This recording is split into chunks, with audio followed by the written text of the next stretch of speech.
Well, hey there, my friends. It's Carpo again.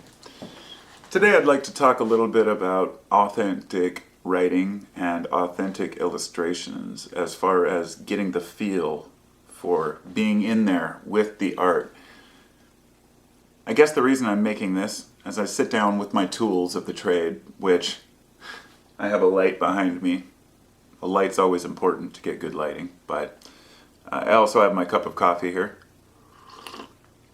with cream and sugar as I like it. And then my paper and pencils and erasers. Such a simple thing. We take it for granted today that we have pencils and paper available to us. For thousands of years, people have been creating art on various mediums. But we kind of take it for granted, the idea that paper is just always there for us. At one time, paper was a valuable commodity. High quality paper might have been harder to come by.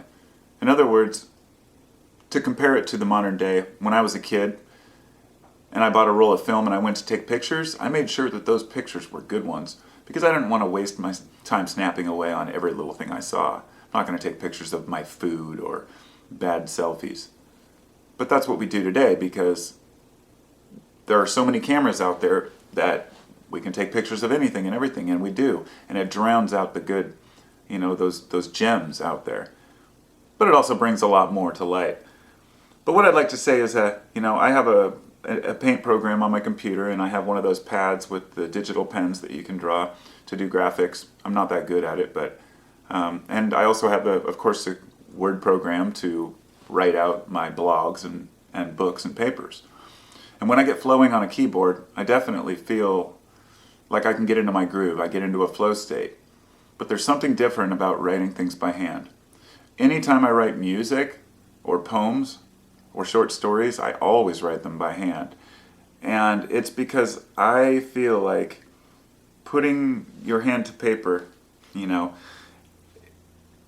it just has that raw feel. This might not be the same for everyone, but these days it's not just a pencil and paper. I've got my hard pencils, 2B and the 4B and 6B, different blacknesses. I've never been a huge, a big study when it comes to different, drawing materials. I grab a pencil and I draw. And I guess the reason I'm making this video is because I'm hoping to inspire others who also maybe have lost touch with that part of themselves. When I was younger, I used to do a lot of poetry. I wrote poems all the time. And I believe it's because my father was a poet, or wrote a lot of poetry anyway. And he passed away when I was about 15. So after that, I kind of carried that on. And through high school, I just, remember turning in my poems and getting, my teacher liked them. And I got basically people who said, hey, I like your poetry. And that inspired me to make more poetry. I wrote some short stories. People liked my short stories. It inspired me to write more. I drew pictures. Even though they weren't that good, my mom still had one hanging on her fridge that I drew of this guy walking into a barn with a silo, and she loved it and said it was good.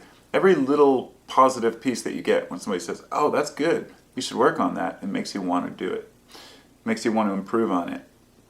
I thought, how can I apply all of these different things that I do? Because I also write music, and I'm not that good at guitar, I'm not that good at vocals or singing, but when I do play and sing, and one person says, hey, that sounds really good, it inspires me.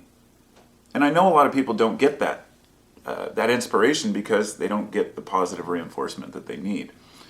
And it is difficult when we show something that we really love, that we put love into, and people just go, meh. It's like, you've got to be honest with people. Constructive criticism is important. But anyhow, to finish this up, here's what I'm going to do. Because as I said, I like to draw and I like to write. But I also love to play music, and these are just 3 of my many hobbies, of course. And I thought, the reason these 3 came to mind is because I wanted to put more time into learning to draw, but I also want to finish writing a book and write a couple of stories, meaningful stories. And I'm glad I've waited to do this, because now I realize mythology is going to be my muse, my drive, really, because you can share these stories that we all have. I'm not going to write about current events or something, of course. I'd rather write about, ancient ideas that we've carried with us through time. And one of my favorite things, the greatest art forms in my mind, is the manuscript. A manuscript is done with illustrations on the page, and then with nice writing to fit that page around that illustration. And that's what I'm planning on doing with this book. I can't believe I hadn't thought of it sooner. One of the hard parts of doing a manuscript is if you really want the words to look amazing, you have to, of course, use calligraphy. And I did take a calligraphy class, and I vaguely remember, but maybe I think I'm just going to use regular pen and then do colored illustrations with maybe some watercolor. On top of this isn't something new, of course. When it's done, of course, make a nice binding and maybe even sell a few copies, maybe print it, I don't know. But the aspect of it that I've never seen was I would like to have an album that I record because I love playing music and I want to put an album out with it. And I want to know what people would think of this idea. An album that goes along with a story, an illustrated storybook that tells an important story. It doesn't necessarily have to be ultra long. In fact, I'd like to make it more approachable and readable to where somebody could sit down and even read it with their kids in the evening, and maybe it only take a couple hours. I'm thinking along the lines of like The Little Prince or The Emperor Wears No Clothes. Those kind of stories that make an impact and stand the test of time. But I'll figure that out as the time comes. The strange part I wanted to, was the adding to the music.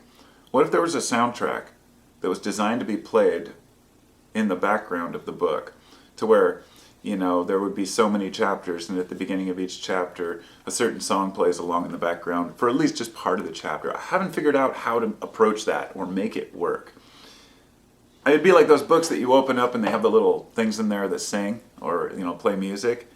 I wouldn't make it like that. I'm saying it would be a separate CD or whatever, but it was just an idea I had. I don't know if I'm going to do it, but I am really going to start writing a story here, and I might take you guys along on the journey, maybe make a separate playlist with some of my videos of just art, which is what I'm doing lately. I'm just going to film my progress because I know it's not that I need the criticism. I know it's not good. It's that I've seen a million great drawings on YouTube. I want to put some stuff out there of somebody who's just learning, so other people can go, ha ha, his is worse than mine. So thanks for coming along and listening to me ramble about this. I was working this morning on eyeballs, stuff like that, and doing details. And I was just thinking, I love doing these little small drawings. But this is my dog, Eva, and I loved this dog. She'd passed away when just 2 or 3 days before my son was born, and we took her in as a rescue dog. They tried to get her to fight. She was a Shar-Pei mix. She was a big girl. That was probably my best drawing of an animal that I've ever done. So I thought, if I can just do sketches like that throughout this book that follow a storyline, then I can add the words in. I'm not good at planning. I'm going to have to plan.